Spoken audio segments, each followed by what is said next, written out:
구약성경 910페이지 잠언 1장 10절부터 19절에 있는 말씀 교독하겠습니다. 10절 먼저 읽어드리죠. 내 아들아, 악한 자가 너를 깰지라도 따르지 말라.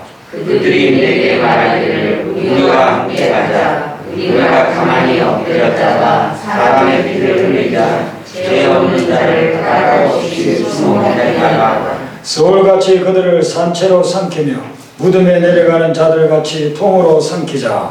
우리가 온갖 보화를 얻으며 빼앗은 것으로 우리 집을 채우리니 너는 우리와 함께 제비를 뽑고 우리가 함께 전대 하나만 두자 할지라도 내 아들아 그들과 함께 뒤에 다니지 말라. 내 말을 구하여 그들을 닮지 말라. 대저 그 발은 악으로 달려가며 피를 흘리는데 빠름이니라. 새가 보는 데서 그물을 치면 혼돈이 되거늘 그들이 가만히 엎드림은 자기의 피를 흘릴 뿐이요 숨어 기다림은 자기의 생명을 해할 뿐이니 이를 당하는 모든 자에게는 다 이러하여 자기의 생명을 잃게 하느니라. 아멘. 잠언이란 말을 많이 듣죠. 어떤 분은 아들 이름을 잠언이라고 지었더라고요. 홍잠언 이름들 잘 아시네요. 얼마나 잠언이 좋으면 아들 이름을 잠언이라고 불렀을까요? 그래서 매일 수백 번도 잠언아 잠언아 그렇게 합니다. 근데 이 잠언이라는 말의 뜻을 우리가 잘 모를 경우가 많습니다. 이 잠언이라는 뜻은 일반적으로는 속담, 격언, 금언 이런 것을 이야기합니다. 근데 성경에서 말할 때 이 잠언은 한마디로 말하면 지혜의 말씀 이렇게 기억하시면 되겠습니다. 근데 잠언이 모두 31장으로 되어 있으니까 이 속에 수많은 지혜의 말씀들이 들어있습니다. 근데 제가 잠언을 수십 번을 읽으면서 이 잠언을 간략하게 그 내용을 이야기한다면 어떤 말씀일까 이렇게 생각을 해보니까 이 잠언을 딱 세 가지로 나눌 수 있을 것 같습니다. 잠언은 무엇인가? 이것은 하나님의 말씀이 지혜다 이렇게 말씀하고 있어요. 잠언 속에 보면 표현은 여러 가지로 하고 있지만 하나님의 말씀이 세상 모든 사람들이 얻기를 추구하고 있는 지혜다 그렇게 이야기합니다. 그러니까 다른 데 가서 세상에 가서 뭐 물리학에 무슨 화학에서 정치학에서 경제학에서 인생의 지혜를 구하려고 하지만 거기에는 어떤 방법은 있지만은 진정한 지혜는 찾기가 어려워요. 그래서 톨스토이의 참회록을 보면 톨스토이가 똑똑한 사람이잖아요. 유명한 소설들 써가지고 엄청나게 돈도 많이 번 사람이잖아요. 그런데 이 사람은 나는 무엇인가? 앞으로 나는 어떻게 될 것인가? 내가 하는 일은 도대체 무엇을 위해서 하는 건가? 여기에 대한 지혜가 없었어요. 그래서 젊은 날에 세계적인 문학가가 되고 가정을 이루어서 자녀들 13명이나 낳아서 키우고 세상적인 즐거움은 있지만 그것을 누리면 누릴수록 더 공허한 겁니다. 그래서 나이가 50세 되었을 때는요 더 이상 살 수가 없다. 내가 무엇을 위해서 사는 것이고 내 인생은 도대체 어디로 갈 것이며 어떻게 될 것인가? 근본적인 인생에 대한 이 질문에 대해서 대답을 얻을 만한 지혜가 없었기 때문에 삶을 포기하려고까지 했습니다. 그러다가 그가 깨달아서 기록한 것이 그 유명한 톨스토이의 참회록입니다.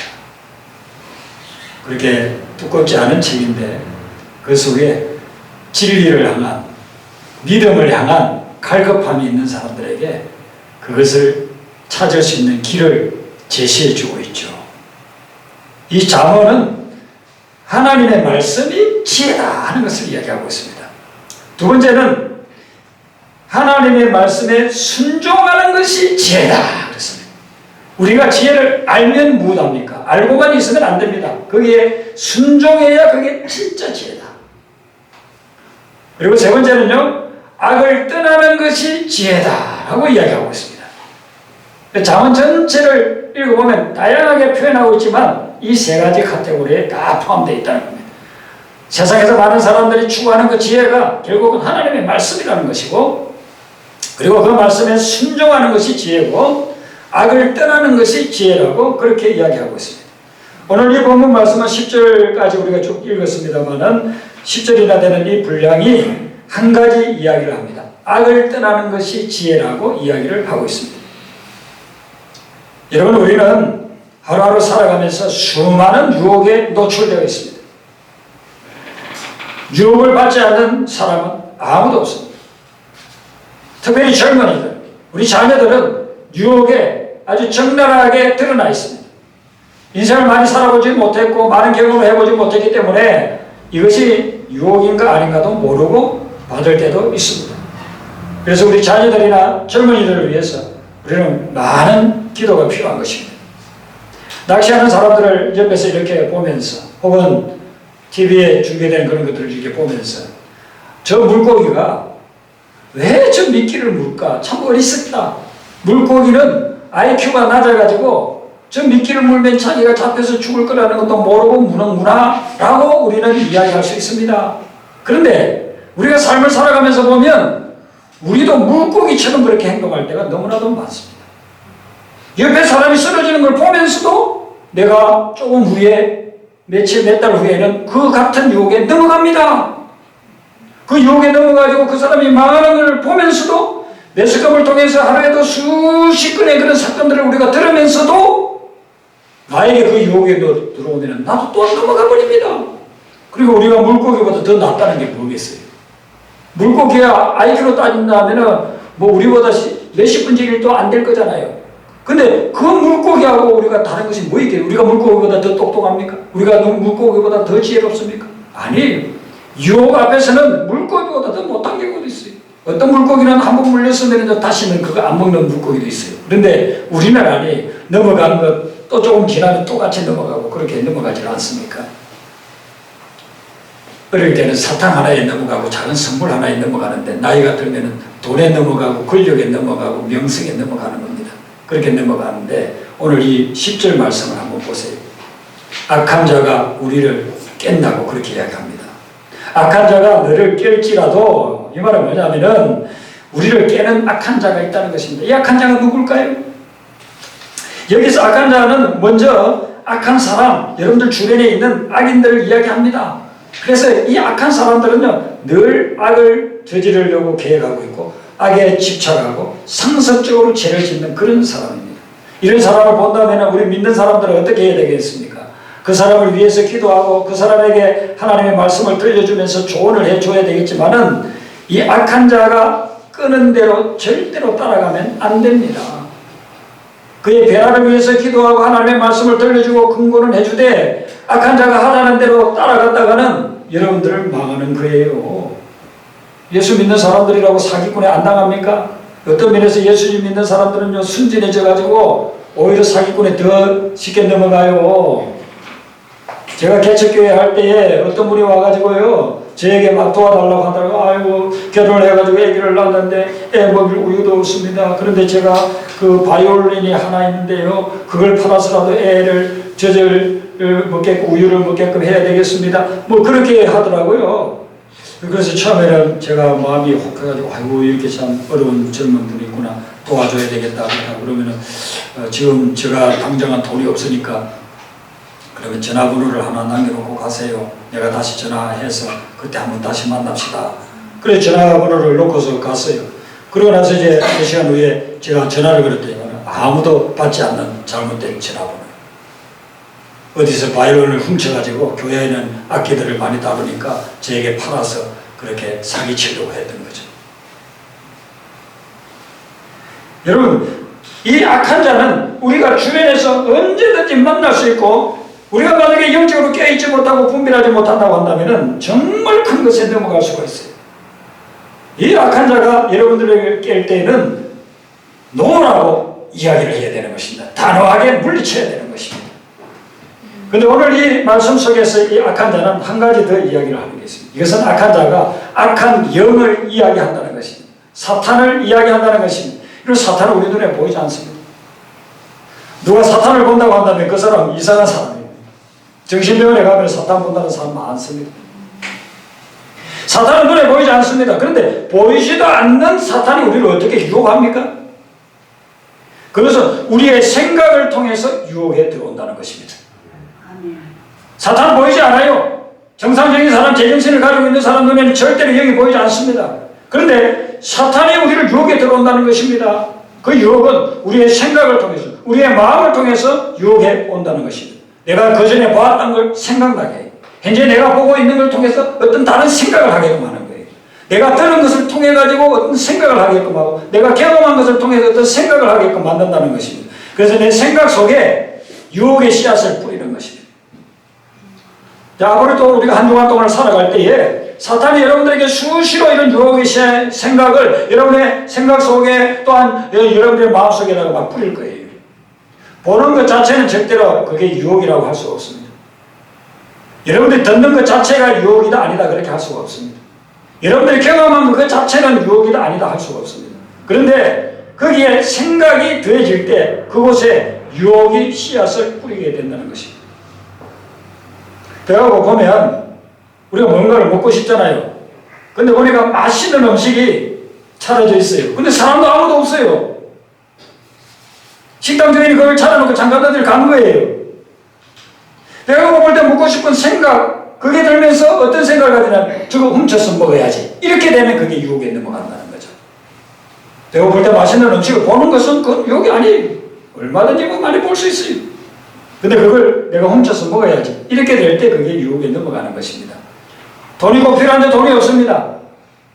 그런데 부자 동네 가면은 훔칠 수 있다. 이 생각을 하면서 훔치러 가게 되면 그게 유혹에 넘어간다는 것이죠.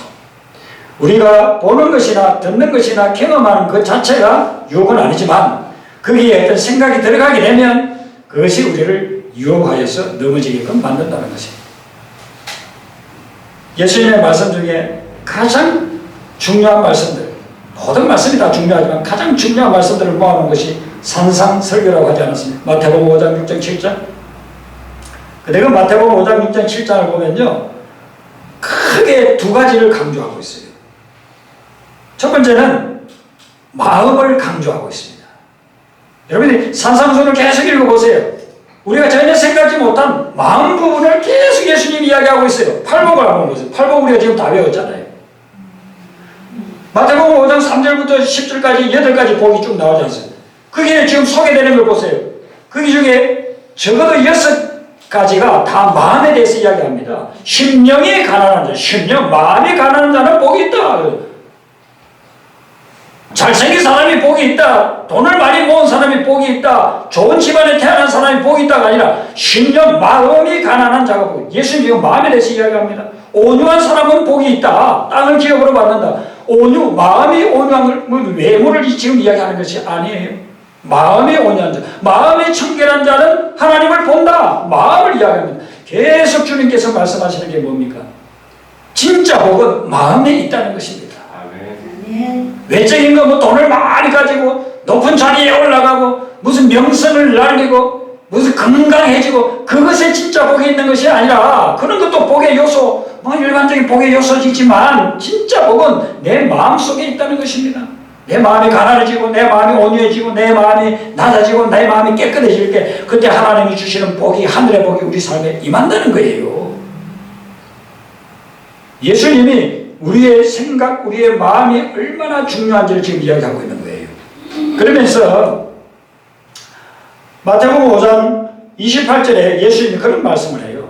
일반적으로 유대인들이 전혀 생각해보지 못한 말씀을 이야기합니다. 유대인들이 생각할 때 거룩하게 살아야 되고 그렇게 하기 위해서는 우리는 남들보다 더 많은 기도를 해야 되고 더 많이 헌금도 해야 되고 더 많이 금식도 해야 되고 그렇게 하는 사람들이었어요. 근데 그것을 이제 다 자기가 거룩하다고 보여주기 위해서 합니다. 기도도 해당이나 아니면 길거리에 가가지고 사람들 많이 보는 데서 기도하면서 사람들이 야, 저 사람 기도 많이 하는 사람이네, 거룩한 사람이네 이렇게 이 사람들에게 칭찬받으려고 구제를 하면서도요 몰래 좀 도와주면 얼마나 좋아요. 꼭 사람 있는 데 가가지고 얼마나 어려워요, 도움 좀 받으세요 이렇게 하면서 아유 저 사람 대단하네, 저렇게 자선활동을 잘하네. 사람들에게 항상 보여주려고 사람들을 그 의식하면서 살아가는 게 유대인들의 삶이에요. 특별히 유대인 중에 유대인이라고 하는 바리새인의 사람들이 예수님 왔을 때 보니까 그랬다고요. 근데 예수님이 뭐라고 말씀하냐면은 너희들 잘 들으라. 음욕을 품고 여자를 보는 자는 이미 마음에 가늠했다라고 했습니다. 유대인들이 들을 때는 충격적이었습니다. 행위로서 가늠만 안 했으면 됐지. 행위로서 창녀를 만나지 않았으면 됐지. 무슨 마음속에 음욕을 품었는데 이미 가늠했다. 이런 말은 들어본 적이 없는데 예수님은 말씀합니다. 너희들이 마음속에 음욕을 품었다고 한다면 이미 너희들은 가늠한 것이다 라고 이야기했습니다. 사탄이 우리를 끌고 갈 때에 손목 잡고 끌고 가는 것이 아니고 발목 잡고 끌고 가는 것이 아니라 우리 마음을 잡고 끌고 간다는 거예요. 그래서 마음이 무너지면 이미 다 무너진 거라는 겁니다. 마음을 허락하면 이미 다 허락한 거라는 것입니다. 이게 오늘날 현대 정신의학에서는요, 이게 2000년 전에 예수님이 이미 말씀하신 것을 발견하고 놀라고 있는 거예요. 놀라고 있는 거예요. 예수님이 말씀하시는 이 말씀은 정말 근원적인 뿌리가 무엇인지를 우리에게 알려주고 있는 겁니다. 마음에 이미 그릇된 마음을 품고 있으면 그 인생이 무너진 거다라고 이야기하는 것입니다. 그런데 우리는 어떻게 이야기합니까? 겉으로만 무너지지 않았으면, 사람들이 보는 것만 무너지지 않았으면, 행위로만 무너지지 않았으면 나는 멀쩡하다 이렇게 지금 생각하고 있는 겁니다. 그런데 시간이 지나가 보면 다 무너집니다. 왜요?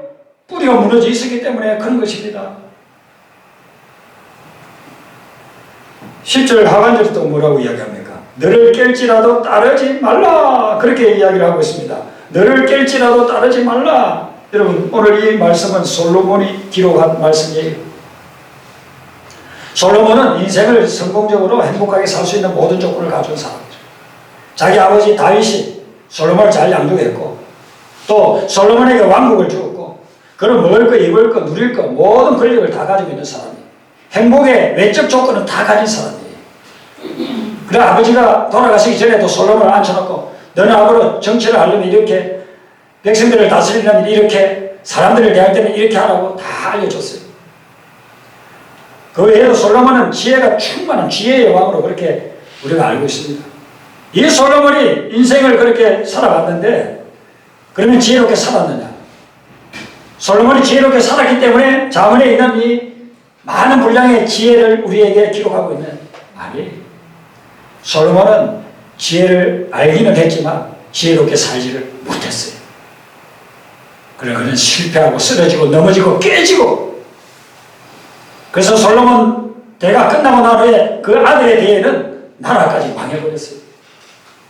통일왕국은 끝나버리고 12지파 중에 10지파가 북왕국으로 가버리고 이제 혈통을 이렇게 이어가는 자기 아들은 고작에서 2지파밖에 다스리지 못하는 그런 실패한 삶을 산 사람이 솔로몬.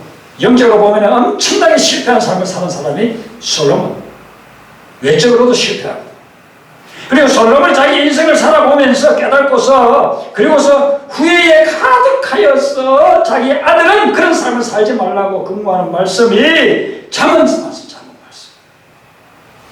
내가 지혜를 알기만 했지만 그것을 내 삶에 실행하지 않았어. 지키지를 않았어. 나는 이렇게 쓰러지고 넘어졌다. 살아가면서 보니까 나를 유혹하고 깨는 것이 많은데 너를 깰지라도 너는 절대로 따르지 말라라고서 큰구하고 있다는 것입니다.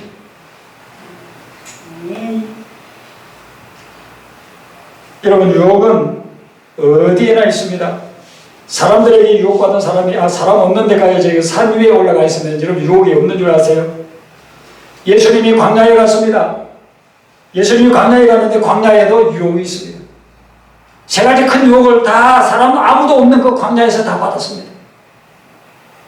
언제든지 유혹이 있습니다. 20대, 30대, 10대 청소년들에게만 유혹이 있는 게 아니에요. 살면서 보니까 60대, 70대, 80대, 90대 할아버지, 할머니도 유혹에 넘어가더라고요.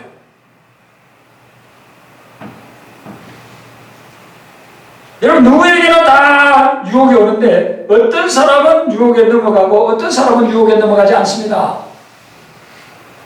그 차이는 어디에 있습니까? 그거는 유혹을 대하는 우리 자신에게 다 달려있다는 것입니다.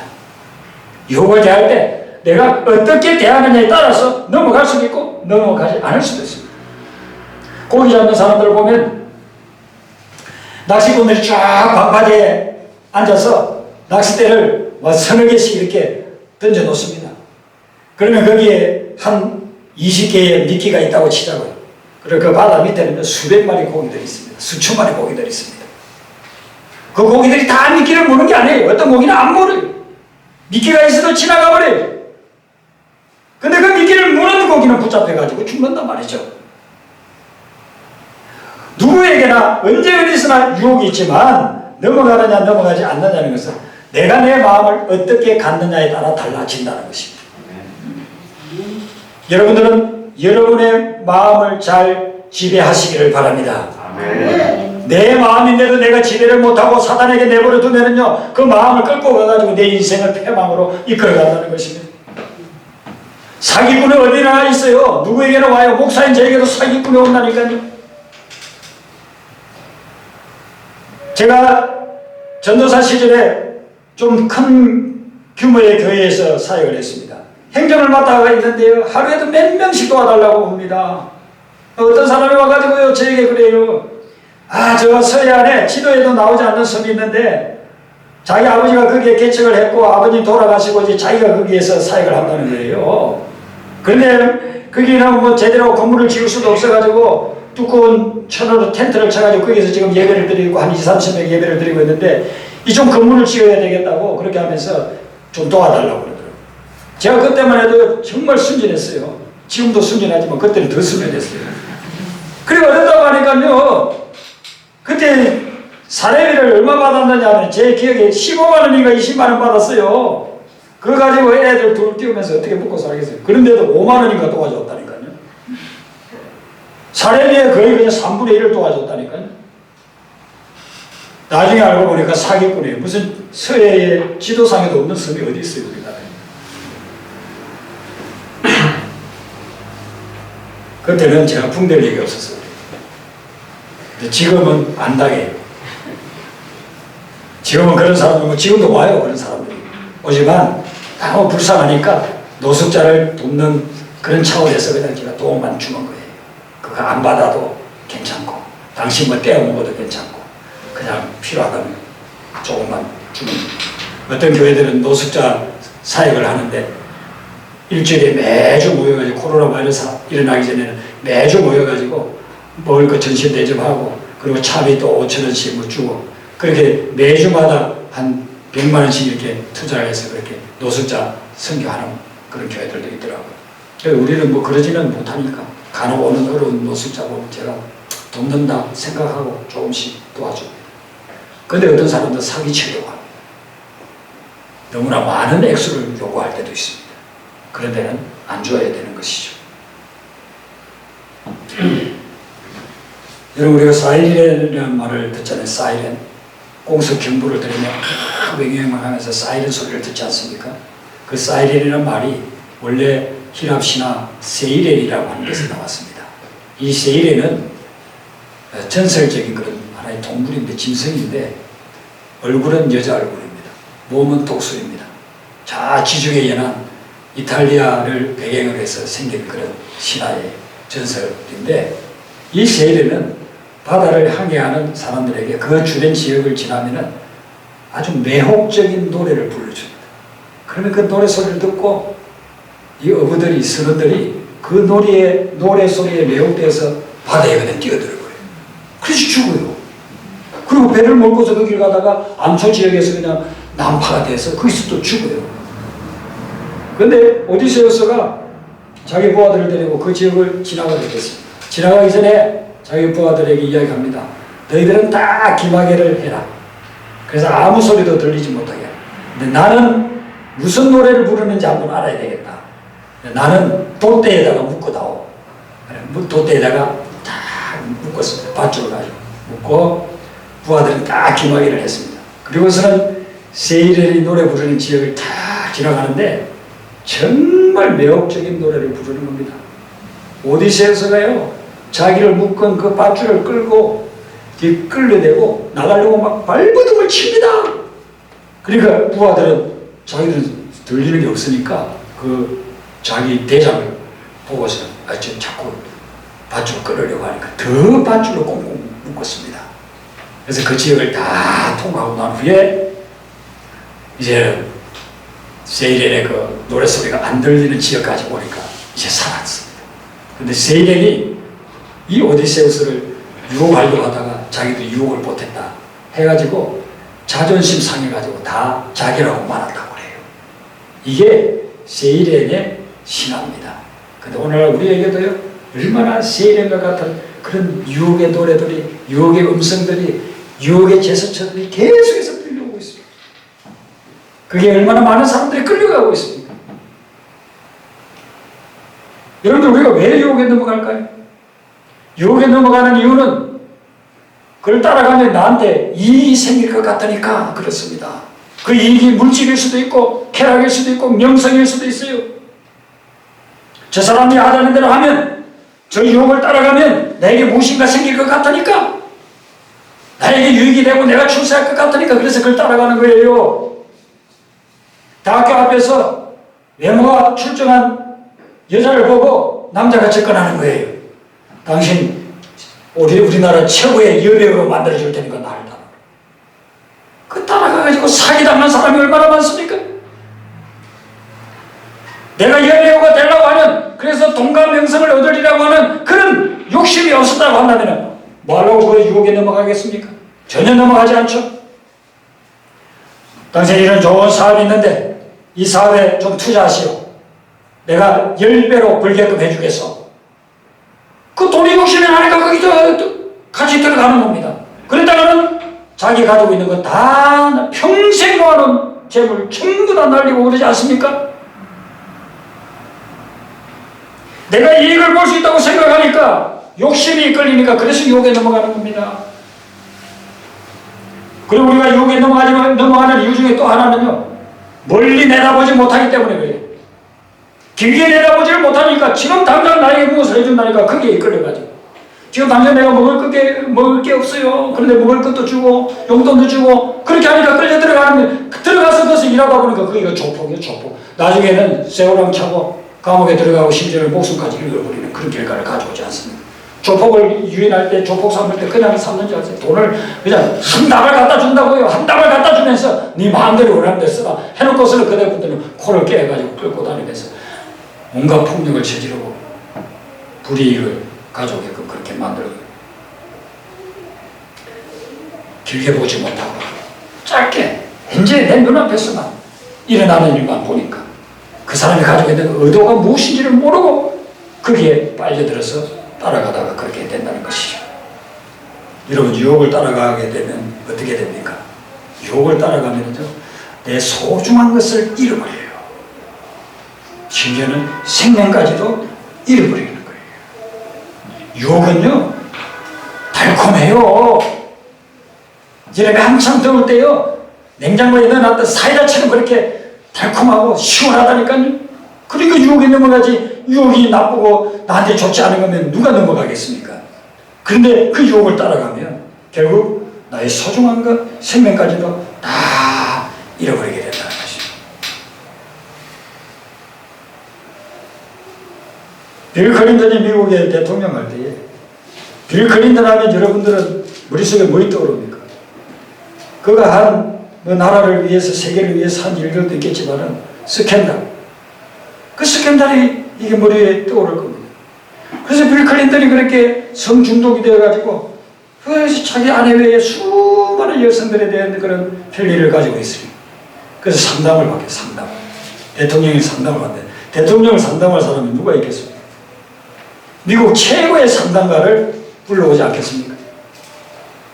미국 최고면은 거의 세계 최고의 상담가를 불러오지 않겠습니까? 그 상담가가 누구냐면은 빌 하이벌스라는 겁니다.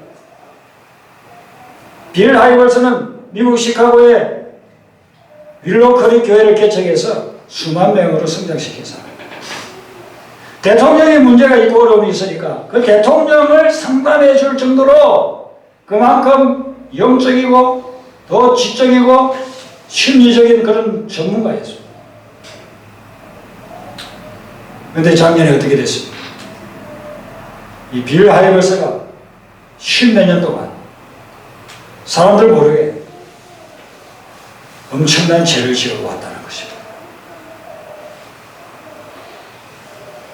여러분, 우리는 우리의 나이나 경력이나 어떤 연륜이 유혹에서 우리를 방패막이 해준다, 그렇게 생각해서는 안 됩니다.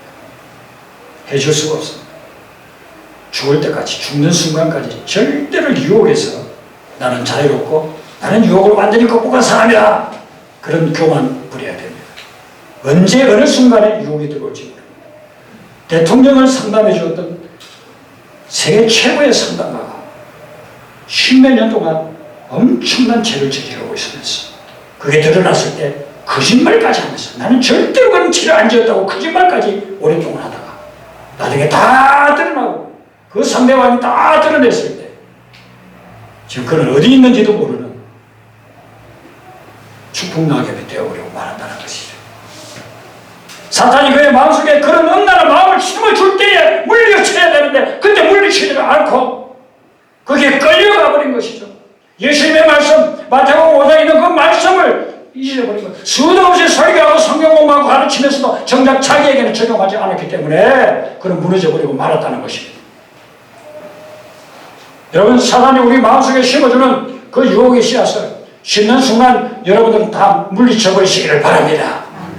그게 절대로 여러분들에게 유익을 주는 것도 아니고 여러분에게 생명을 주는 것도 아니라는 것입니다. 대신에 여러분의 마음속에는 항상 하나님이 자리 잡고 있어야 돼요.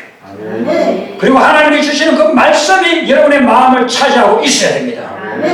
그래야만 어떤 유혹도 우리는 물리칠 수 있고, 그리고 그 유혹이 가져다 주는 어떤 달콤한 것도 다 거절하면서 우리를 보호하고 우리를 생명길로 인도해 나갈 수가 있다는 거예요.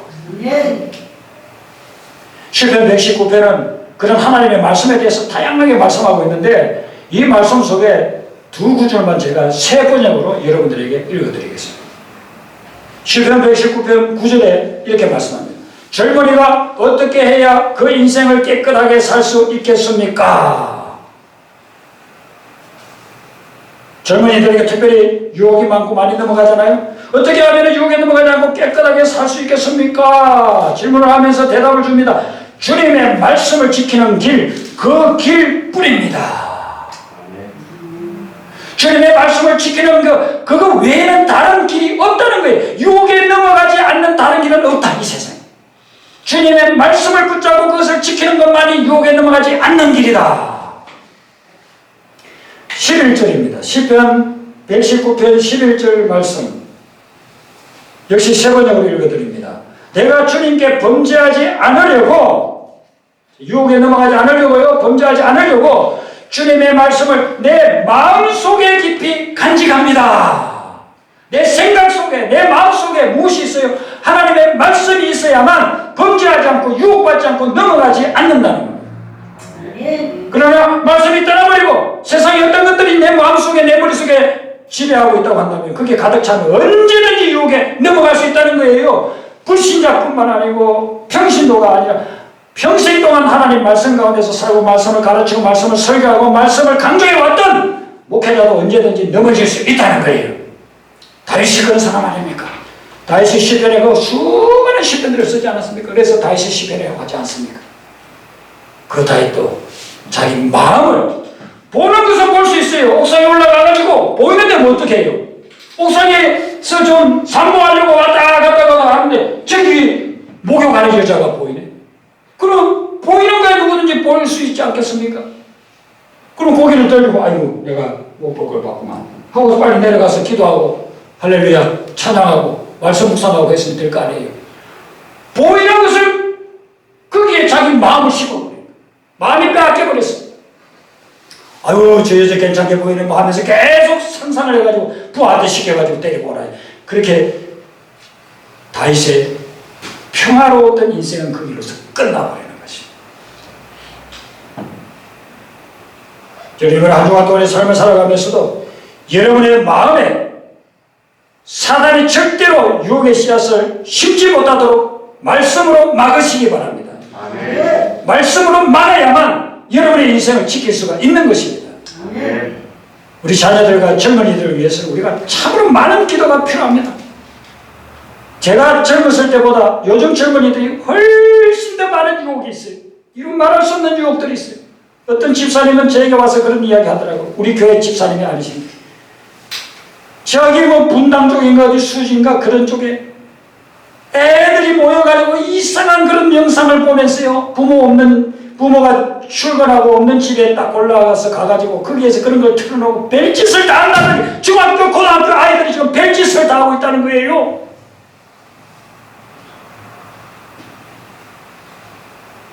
그러면 앞으로 이 나라가 어떻게 되겠습니까? 소돔과 고모라가 무엇 때문에 멸망했고 폼페이가 무엇 때문에 화산폭발을 내서 잿더미가 되었습니까? 예수 안 믿는 사람들은 두 번째로 치고 예수 믿는 사람들 교회에서 집사이고 근사이고 장로이고 하면서도 이 엄난의 죄에 얼마나 깊숙이 빠져들어가 있는지 몰라요. 코로나 바이러스보다 더 무서운 게 그런 겁니다. 우리는 해결해야 됩니다. 이 코로나 바이러스를 당하면서 이것만 지나고 백신 맞고 건강해지면 또 제주로 가야지. 그렇게 하면 더 큰 게 제2의 제3의 바이러스들이 올 겁니다. 바이러스가 아니라 이제 앞으로 땅을 흔들어서 뒤집는 그런 일들이 일어날 겁니다. 지금 콩고 같은 데 보세요. 화산 폭발로 인해서 수많은 사람들 죽어가고 있지 않습니까? 여러분의 마음을 하나님의 말씀으로 지켜서 어떤 악한 영의 유혹도 물리치고 여러분이 건강하게 영생을 누리는 삶 되시기를 주님의 이름으로 축원합니다. 아멘.